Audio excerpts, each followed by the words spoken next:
দুনিয়ার মানুষ, আপনি নামাজ পড়লেন, আপনি রোজা রাখলেন, হজ করলেন, যাকাত দিলেন,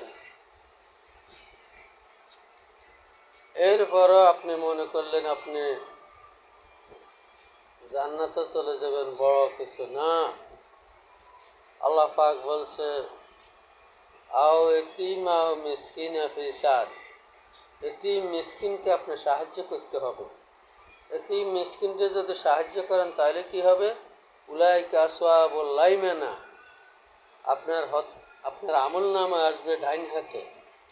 আর যখনই আপনার আমল নামা ডাইন হাতে আসবে, আপনি তখন খুশিতে ভরে যাবেন। তো মুমিন লোক যখন এতিম মিসকিনকে সাহায্য করলে আল্লাহ পাক, এতিম মিসকিন খুশি হয়, আল্লাহ পাকও খুশি হয়।